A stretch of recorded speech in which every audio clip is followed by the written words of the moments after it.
Hello everybody and welcome to another MX Bikes video, and today guys we are racing round 4 of the Pro Mxgp series here in MX Bikes. We are obviously in the 450 class, and let me tell you something right now, alright? The first 2 rounds of this series did not go well. At round 1 we scored 1 singular point, and then at round 2 we scored 4 points. It was looking very grim until last week, where I ended up finding myself in the top 10 overall and scoring 20 points. Finally, we were taking a step in the right direction. So after improving every round, coming into round 4 here at Lugo, Spain, my goal was to get a top 5 overall. Now that might seem insane, but guys, listen, I had some pretty good finishes in Mxgp last year in the 450 class. There's no reason this year I cannot get back to that level, especially when I have SPX hooking me up with the greatest suspension right now in this game. It's championship proven, it's championship trusted, and you can get yours right now, spxperformance.com, link in the description. This stuff's great, guys, and you're gonna get to see it used today. So in Moto 1, we ended up getting P8. This was a come from behind ride. We came all the way back from like dead last, and I felt like I was passing people the whole race. I knew that I could do a lot better in Moto 2, and that is what I'm going to be showing you guys today. This was my chance to find myself in the top 5 overall, but it was going to require me to get up there and maybe fight for a podium, which, considering how deep this class is, that was not going to be easy to do. So hit that sub with that like button. Enjoy this race. It's a long one, but it's a consistent one, and it's an interesting one. Let's get on the game, boys. All right. So since I'm not a great qualifier and I didn't qualify too good, we ended up getting 18th gate pick, and you guys can see we're right here in the middle, smack dab. But you guys know the Jan has a tactic. We're gonna let guys go, funnel up the inside behind everyone, try to avoid the carnage. Let's get her done.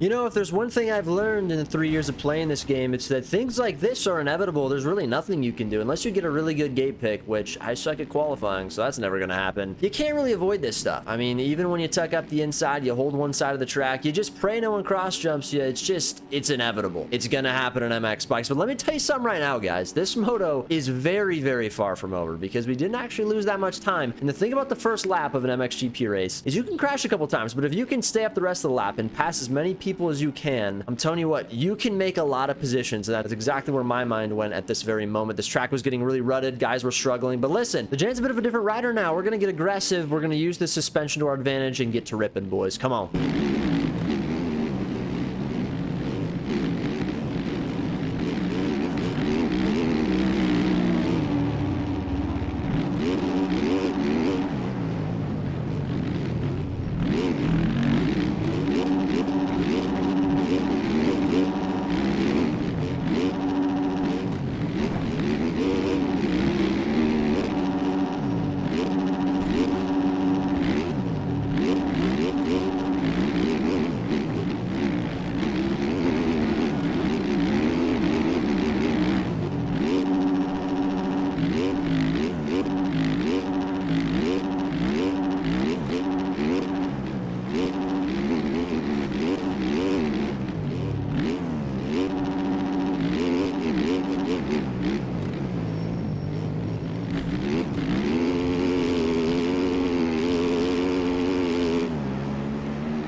Would you look at that, boys? From about P25 to P10 in a lap and a half, all because I didn't hit the ground. That's literally all you have to do. But I'm still trying to get aggressive here, boys. I need to work up. I'm still only 16 seconds back from the lead. So if we can just kind of hold that gap and keep our pace up, not let that leader get too far away, we can kind of keep the podium in our sights. All right. And so I really need to focus right now, try to avoid people that are going to go down, because man, this track was getting gnarly. These ruts were getting deep. But boys, I was feeling good. Like, I love how this game's feeling right now for me. I love how I'm feeling with manual sit. Things are coming together. Let's keep it moving, boys.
Very important pass there on Tiger. We are now into P6. I am absolutely moving. This track was just tough, man. Like, it had some really aggressive braking bumps going into corners, and if you didn't know the exact technique you needed to get through them, it was very easy to go over the bars and kind of lose the back end and high side. And this track was very demanding at this point. With how fast it was in that first moto, some people were kind of trying to stick to that pace and it wasn't working for them. So I was just trying to keep it smooth, float through the bumps, keep it fast, but also keep it consistent. You can see here, we're still trying to work up. We crossed the line there 5th with cuts. We are doing really good, and we want Davey. Come here, boy.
All right, with P3 about 7 seconds ahead, I knew this was a really important part of this race. I have two of the fastest players in the game behind me now, and now I'm just thinking, can I hold them off? All right, usually in the past in this position, I would let these dudes by. Like, that's kind of the type of rider I was. I'm done doing that now. I'm blocking you. I'm not letting you by. I'm not going to take you out, but I'm not going to make it easy. I am a racer. I'm not just getting past, all right? I'm going to figure this out. You can see here, I make a mistake. TJ's going to get around me, but look at that. He gets a little bit too aggressive. Just a random braking bump there that you can't even see sends him over the berm. And you can see here, I'm trying to fend off Cam, and it's just tough. It's tough when you got someone behind you that you know is explosively fast and you don't really have it. You got to just hang tough, and that's what I do here. And you can see Cam goes down. Both of them kind of struggling to get around me here. But now with 18 minutes left in this race, I mean, now I have a little bit of a gap on him. We might be able to manufacture something here, and we're getting closer to that top 3, so we got to keep moving, keep it going. Come on, boys. We need this.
All right, halfway through this race, we got about 13 seconds all the way to P1, which is pretty crazy. Mind you, Rax did end up working up to P1, who I think is arguably the fastest player in this entire game. So I kind of knew that that gap was going to start to widen now. But the podium was right there. I mean, we were very close. You can see Cam getting very, very aggressive here on my inside, trying to take the faster line. Unfortunately, this rut had formed, so I couldn't get a super good drive here. Kind of matched me down the straight, pushed me out wide. It was inevitable. I mean, this dude is very, very fast and obviously trying to fight for a championship. championship. So it's going to get around me, but I'm trying to latch on. I'm trying my best. I mean, I was already kind of pushing pretty hard. You can see there, kind of getting stood up. You really have to have correct technique when you race a track like this that's super rutted. If you don't, you're going to drag handlebar. You're going to make stupid mistakes. You can see here, I'm kind of getting a little bit out of sorts. Now we're dropping back to P5, which isn't bad. All right, we're still in position to find our way into the podium. I knew that Rax, Cam, and TJ were probably the three guys it was going to be hard to beat, but TJ was kind of buried right now and he had a lot of cuts. Maybe we can beat him in the end here. You guys got to stay tuned.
All right, pretty dumb mistake there. I don't even understand what I was trying to do. Slowed down way too much, took a bad angle, just clipped the handlebar. But TJ's gonna get around me. Now, he had a ton of cuts. I mean, he had like 8 or 9 seconds of cuts, so I knew that I could just kind of stay with him, and I would still have that P5. So it was really important that I kind of follow him and maybe work up and get around Jake or Pitt or some of those guys that maybe weren't holding that super fast pace. But you can see I kind of start to make some mistakes here. Okay, we got 10 minutes left in this race. We're 20 minutes in. The track's getting super rough. I just needed to maintain focus. That was the main thing here. I mean, I had a huge gap back to P7, so even if TJ beat me on cuts and I got pushed back to P6, there was really no competition behind that. So it was basically like a guaranteed P6. It's kind of just up to me. Was I going to be willing to push as hard as he was to get that top 3? Was I going to settle? Listen, boys, you know we don't settle around here anymore. We don't do that, all right? We are trying to get the top 3. Let's get her done, boys.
Listen, took a little bit of a tumble. I really started to push hard this lap because I could kind of feel myself fading a little bit, and I was not happy about that. But as you can see, that's what happens. Little mistakes, especially in E-Road, they can just put you down. And unfortunately, this is kind of what put us behind TJ on cuts. So now we're back to P6. But there was really, again, no contact from P7. It was basically free. I did not settle in this race. I did try my best, but just to skip forward to the end, we do end up finishing 6th, which, listen, I cannot be too mad about. Going 8-6. Basically, I've been improving every moto these last 4 rounds, and I'm just really excited to kind of see what we can do in the future, and hope you guys enjoy the video. It was a good race. We do end up getting 6th overall, so we didn't end up getting top 5 overall. We probably needed a P4 or P3, so kind of what I predicted before the gate drop. You know, I wanted to get a P3. Obviously, it's going to be very hard to do when you got Cam, Rax, and TJ on the same gate, but anyways, if you guys enjoyed, hit the like button. I'll see you guys next video. Peace.